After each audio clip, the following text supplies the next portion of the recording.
This is All the Rage with Paige. I'm Paige, and look at us. Or look at me. Look at me. Keep looking at me. We are in a new chair with a new microphone, and I'm trying to not be nervous. It's weird because I instantly felt more comfortable.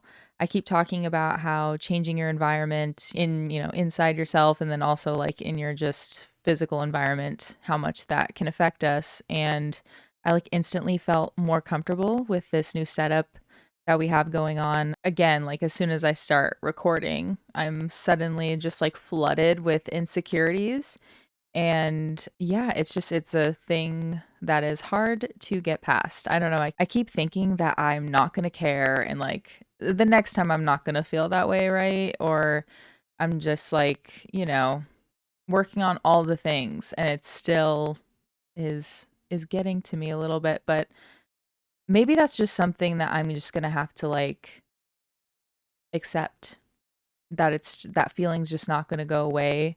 Like as much as I love myself unconditionally and like I do think I'm beautiful and I've improved in all these ways as far as learning to love myself, like I think those feelings are just always going to come up no matter what. And so I need to like not be so shocked, because when that does happen, I, have other negative feelings attached to it, that it just like, starts like a domino effect. I'm just like, see, you haven't been growing as much as you thought you were. Like all those old thought patterns that I used to listen to and have finally like learned how not to, it still hits me just as hard, I guess. And that's also been a themed thought. I feel like in my life lately is like the knowing doesn't make it any easier. Like the knowing is just like the first part of it, really. Well, no, because I think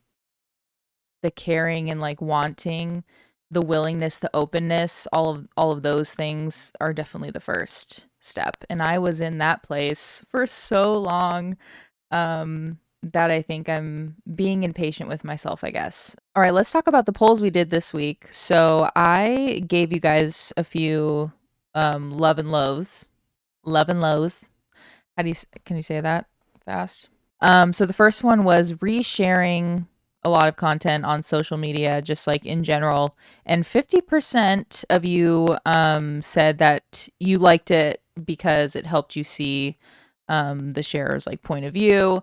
I definitely enjoy resharing just because I like giving the people like a little mood board of, who I am and where I'm at that day. You know what I mean? Like I feel like it's a nice way to express yourself without really trying that hard. You just kind of like, show everybody a few of the videos that you're watching and liking in your day.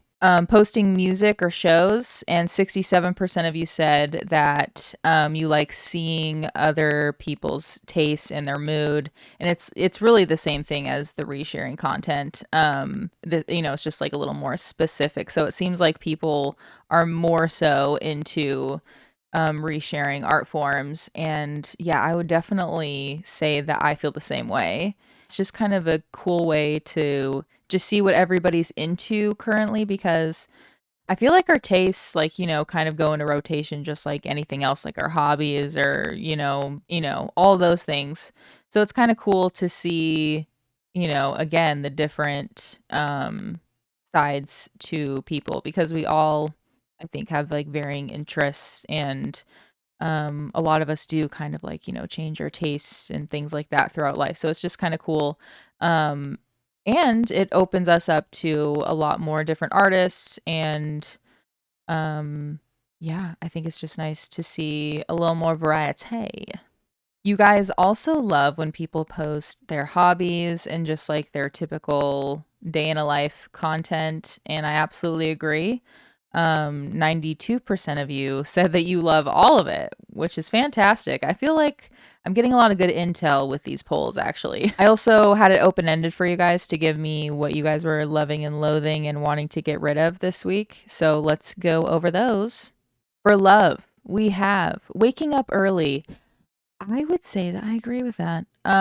Did I do it at all this week? No. But guess what? I turned the alarm off. I made it an intentional decision. I feel like that's really what it's about, is like whether you're going to wake up early or you're not, like just make sure you're doing whatever you're going to be most happy with at the end of the day. Because I think either way, there's going to be good and bad.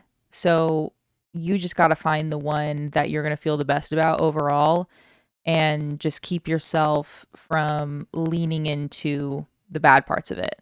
Lean into the good parts. Like, you might as well enjoy it. If you're making that decision, feel good about it. Just remind yourself it's what you're choosing and it's what you want to do. And it's what's best for you. Warmer weather and sunshine. I definitely agree. A lot of moments I get those thoughts of like, how hot is summer going to be though? Because I don't know what to expect anymore. And we can only have so many AC units. At this point, we have 3, and we're going to have to get 4 now because we need one for each of our kids' rooms during the nights, and we need one in our room, obviously, and then we got a window unit for the living room. It's ridiculous. It's a lot of electronics. With warmer weather and sunshine, I'm kind of getting a more of an appreciation for the sun. I think because of how pale I am, I've had a very complicated relationship with the sun. But I do like that it makes it easier with kids because I love the rain. We live in the Pacific Northwest. I love the rain. I'm into it. It's moody. It means I get to stay inside and read a book. But with kids, like, you need to get outside every day. And honestly, it's good because I thrive when I go outside every day. Do I feel like going outside every day? To be honest, no. But it's good for me. I always feel so much better. It helps me be present that much more. I love trees. Obsessed with trees. It's just nice that it like naturally gives you more energy. It's kind of crazy how true that is, but it really is. And it just feels so nice. We actually went on a walk today as a family, and I mean, I'm telling you guys, like, I felt crazy. Completely sober, and was just like looking around like, it is so gorgeous. I even was like, I was a little cold, and I saw a sun patch, and it was beautiful. That's like my favorite time of day, where it's like right before sunset, you know? So I saw this sun patch, and I was just like, I'm going to stand in here for a minute. I was looking up, closed my eyes, and was just soaking it up, and it just felt so nice. And we've all done that. It's not like, yeah, something we really say out loud, but I think we all know that feeling. And yeah, we should just do that a lot more. As like weird as it might seem, like, I see my son like instantly kind of start copying um those sorts of things when I do them, because he's trying to test out, and he's just modeling what he sees, right? And when I see him do it, I'm like, that's just the sweetest thing I've ever seen. And why can't we allow ourselves to be that sweet and precious? We deserve to look up and close our eyes and just soak it up. I feel like I just have wasted so much time on, like, yeah, all the things that didn't really matter and I couldn't really do much about. Ooh, for loving working out. I mean, first of all, love that for you. Second of all, I wish I felt that way right now.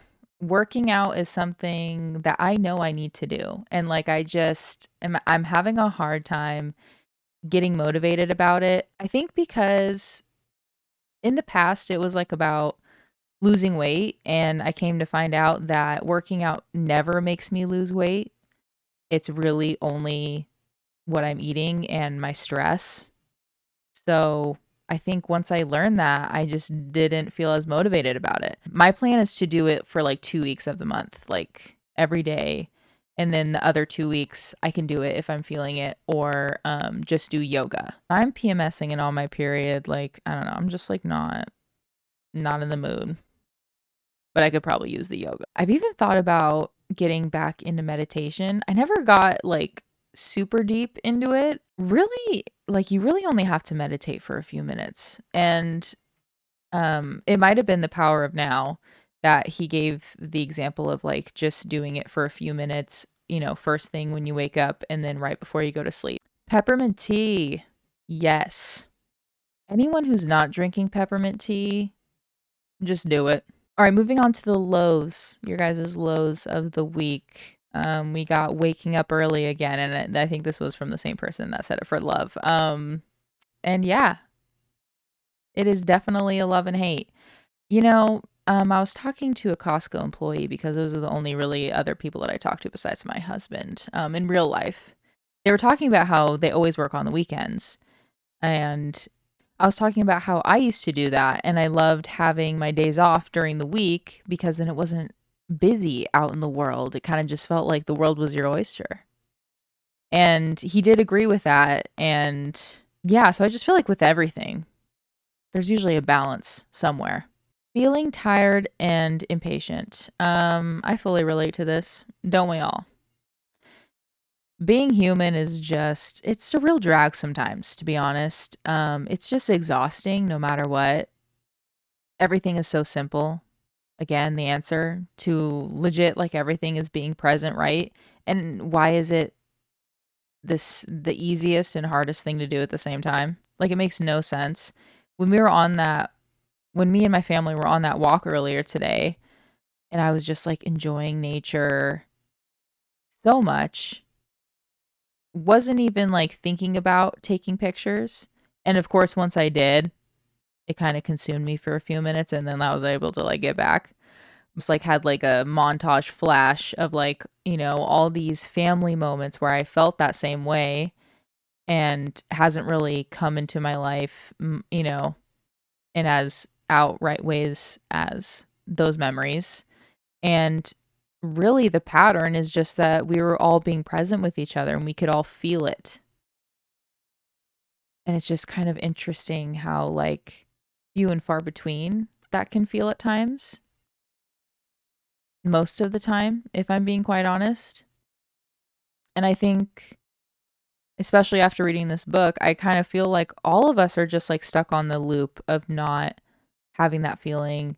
And it makes me wonder, like, how much could I really experience that feeling if I just really took it seriously as far as like every single moment, any time I can like remind myself again and again, like, I need to be present, stop thinking about what, XYZ, get back into this moment right now.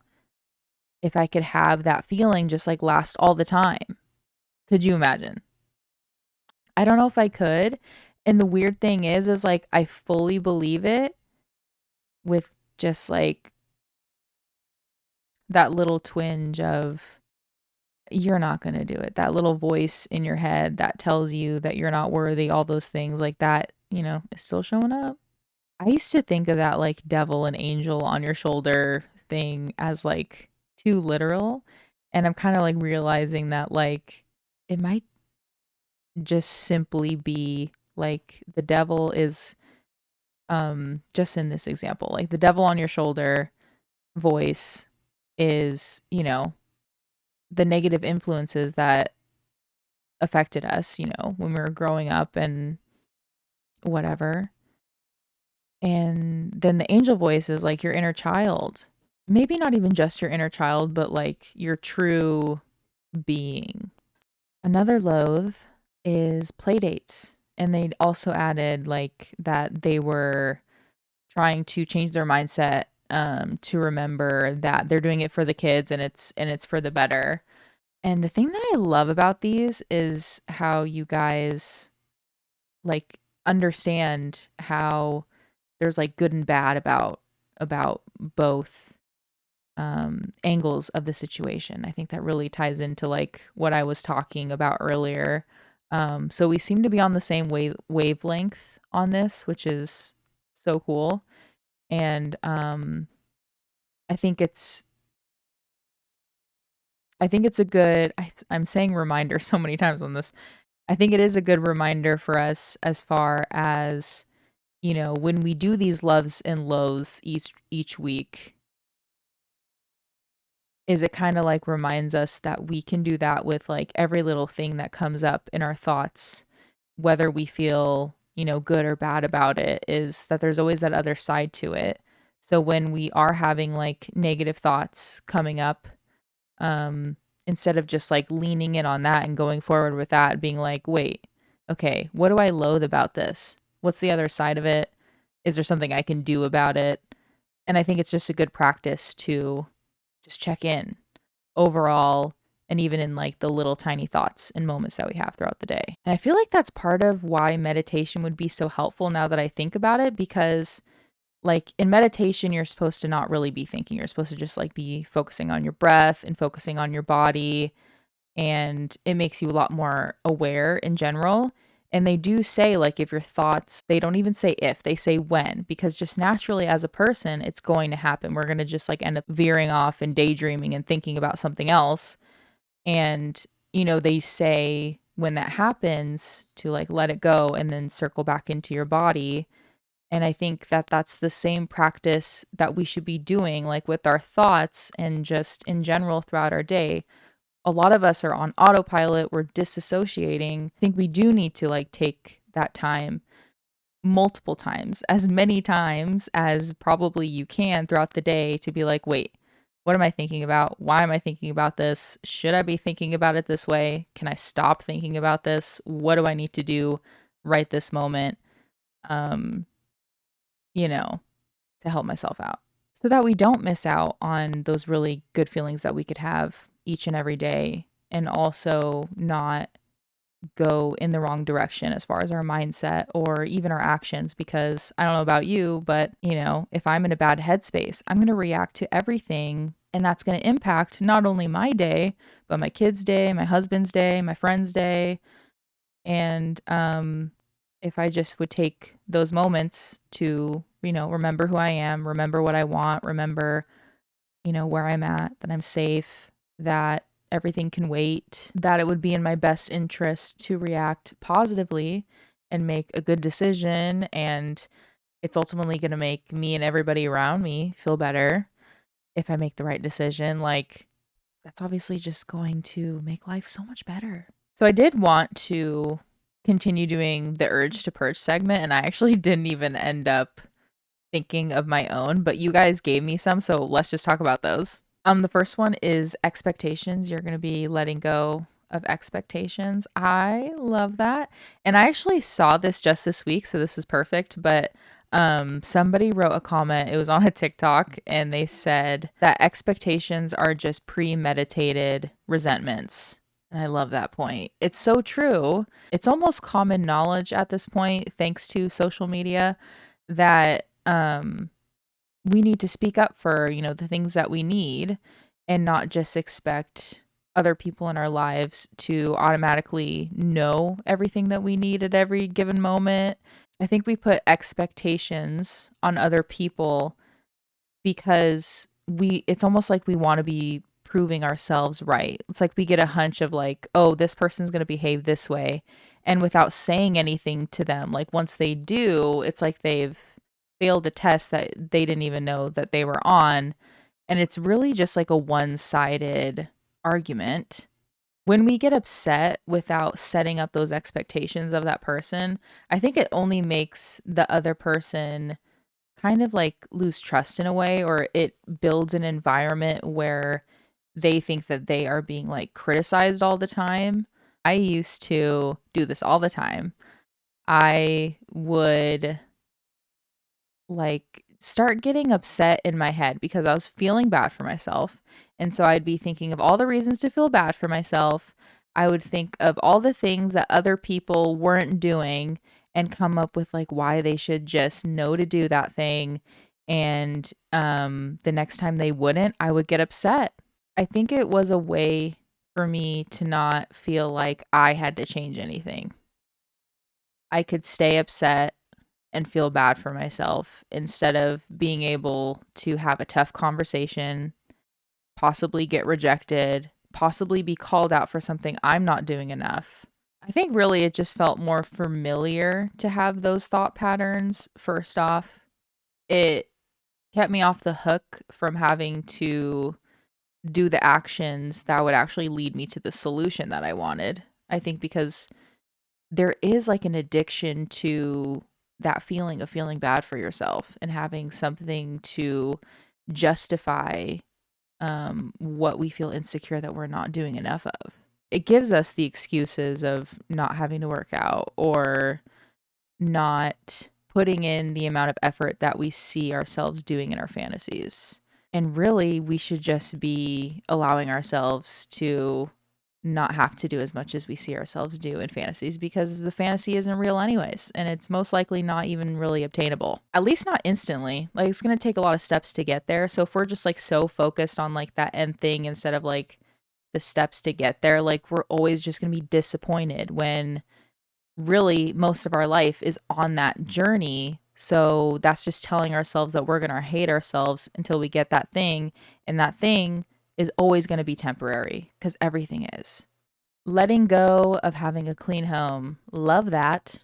I think sometimes when I have had that mentality of like, I don't need to have a clean home, I like wouldn't do as much as what I felt good about, at the end of the day. Like, I think like with all of these things, like having a balance with all of it, right? So like, again, like checking in with yourself a lot of like, do I feel good about how clean the house is today? Because it's going to change day to day. Some days it doesn't bother me that there's dog hair on the floor. And other days it's going to send me into a panic attack. So I think just like, yeah, checking in with ourselves of like, would it make me feel better if I did the dishes right now? Or would it make me feel better if I vacuumed? And just kind of going about it that way, like a step at a time. Because yeah, I think if we get too stuck on like, even the things that I was saying about like the environment is important. If we get too stuck on like the environment needing to be perfect, that's not, keeping us relaxed, because we're going to be stressed about that, being hard on ourselves about that. And then if we get too stuck on like, I'm going to have a dirty house and that's just how it's going to be, then we're just really going to lean into that to the point of like our bodies are dysregulated all the time, or we can't figure out what's going on. And then we realize, oh, maybe it's all this garbage surrounding me. It's making me realize some things subconsciously. That could be a song. Letting go of all or nothing mentality. Dude, it's like you guys are reading my mind. It's like we're really talking together. I love this. I honestly feel like I don't even need to elaborate on that one. That was just perfect. Letting go of negative energy. Heck yeah. We've already talked about that. Again, don't even need to keep going because you guys know what's up. I honestly love the new way that we're doing this podcast, that we're doing it right now. Like I am really feeling it, because it does feel pretty natural for me. It does feel like I'm connecting with you guys, which I kind of realized was important for me, is not feeling like I'm just like talking to myself and whatever. Which is fine. Like, as I keep doing this, it'll probably naturally get easier to do. But I do love just the feeling of feeling like I'm connecting with you guys on this level. It's kind of, what I wanted when I started this. So I really appreciate you guys engaging with this. If you, came across this episode and don't follow me, follow on my Instagram, All the Rage with Paige, because that's where we do our polls, and I have the open-ended questions as well. All right, well, I'm gonna go eat some sauerkraut, maybe open a book and meditate. I'll see you guys next week. Love you. Bye.